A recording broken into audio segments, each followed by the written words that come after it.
Buen día, yo soy Brigitte Arcos y junto con Nicole González y Eileen Prado somos estudiantes de cuarto semestre de Ingeniería Biomédica de la Universidad de los Andes. Les venimos a presentar un modelo epidemiológico SAIL condicionado para una epidemia de tuberculosis. Primero que todo, la tuberculosis es una enfermedad producida por la bacteria Mycobacterium tuberculosis. Puede no provocar síntomas o causar algunos tales como fiebre, tos y pérdida repentina de peso. Su método de transmisión es por vía aérea de persona a persona. Los tratamientos disponibles involucran una administración prolongada de múltiples antibióticos, por lo cual es importante un control estricto. Fuera de tratamiento puede llegar a afectar súbitamente cualquier parte del cuerpo, poniendo en riesgo la vida del portador. Esta enfermedad presenta una gran latencia entre países con bajos ingresos y es capaz de mantenerse latente por mucho tiempo, creando colonias en el tejido pulmonar sin causar ningún síntoma. Se estima que en 2020 enfermaron de tuberculosis cerca de 10 millones de personas en todo el mundo y murieron 1.5 millones a causa de la enfermedad. Pasando al modelo matemático, al tratarse de una enfermedad que afecta a millones de personas, esta posee dimensiones muy grandes y tiende a ser difícil de analizar y por consiguiente de manejar. Por esto se propuso la utilización de un modelo matemático basado en un modelo epidemiológico SAIL para analizar que permita representar las particularidades de la tuberculosis y sus diferentes grados de infectividad de acuerdo con la etapa en la que se encuentra la población de pacientes. Para representar gráficamente este modelo se tuvieron en cuenta dos grupos diferentes de variables dependientes y variables independientes.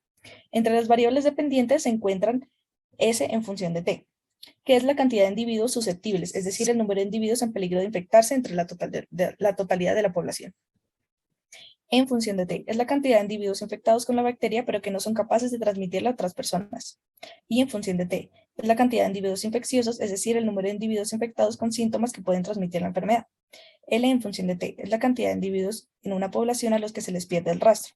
Son personas que comienzan a recibir terapia, pero nunca regresan por diversas razones.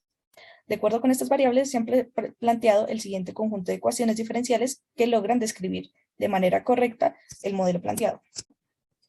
Estas son 12 variables diferentes que difieren según los datos de la enfermedad que se posean y poseen también cada una un rango de valor estimado presentado en la tabla. Modelo de Python. Explicación del código. Para desarrollar la interfaz, se importaron las librerías, se creó la ventana principal de trabajo con sus respectivos títulos y botón funcional de cerrado. Se crearon los frames para la visualización del tiempo, los métodos de gráfica y los botones asociados a estos. Después se creó el botón de importar. Este exporta automáticamente el tiempo y da la posibilidad de escoger qué datos del eje Y se quieren graficar. Posteriormente, se definió para cada variable independiente y para el tiempo un label para definir el nombre de la variable en cuestión. En esta parte del código se crearon 4 funciones que definen las ecuaciones del modelo de las variables independientes, S, E, I y L, explicadas anteriormente. Se prosiguió a implementar los 6 métodos del modelo: solve-IP, Euler backwards, Euler modificado, Euler forwards, Runge-Kutta 2, Runge-Kutta 4, en donde los últimos 5 se incluyeron en un único for con distintas variables para cada uno. Se creó con el nombre resultados una función que por medio de distintas condiciones determina, según el botón que fuera escogido, qué método y qué variable dependiente del método utilizar. Por último, se crearon los botones funcionales necesarios de la interfaz. Primero, los botones para los métodos implementados. Después, los botones para escoger las variables que se quieren mostrar se hicieron redondos al unirles una foto redonda con cada nombre. Esta foto siempre debe estar en la carpeta del código para funcionar. Adicionalmente, lo que estamos viendo es la función de exportar. Interfaz gráfica. Aquí se puede observar la interfaz gráfica. Como pueden ver, a su derecha están todos los parámetros independientes del modelo. También está un tiempo de simulación. Aquí en el centro están los métodos de solución, las variables dependientes, la gráfica y los botones de exportar e importar. Aquí están los valores de los parámetros que los pusimos, pero sin embargo estos se pueden cambiar según el usuario lo desee, y lo mismo con el tiempo final. Para graficar, se selecciona una variable dependiente, el método que queramos graficar, por ejemplo, Euler adelante, y se realiza la gráfica. Se puede escoger cualquier variable dependiente y va apareciendo la gráfica según pues la variable.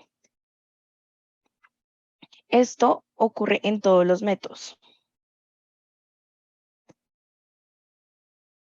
Como se puede observar, las gráficas entre los métodos son similares. Y esto se debe a que se tienen los mismos parámetros y que en sí los métodos grafican lo mismo. De pronto puede existir alguna pequeña diferencia entre método y método, pero esto es por la técnica detrás del mismo método. Si se quieren importar algunos datos, se le oprime el botón importar, abre la carpeta, entonces buscamos los datos que queramos importar. Em, en este caso puede ser cualquiera de estos, vamos a escoger este. Lo importamos y ahí nos muestra la gráfica que importamos. Si queremos exportar, le damos al botón de exportar y ahí ya nos quedó la gráfica exportada en nuestra carpeta pues que tenemos destinada al proyecto. Lo mismo, aquí cuando damos al botón cerrar, nos aparece esta ventana donde si ponemos cancelar, nos aparece otra ventana que dice gracias por seguir con nosotros y si ponemos aceptar, se termina todo.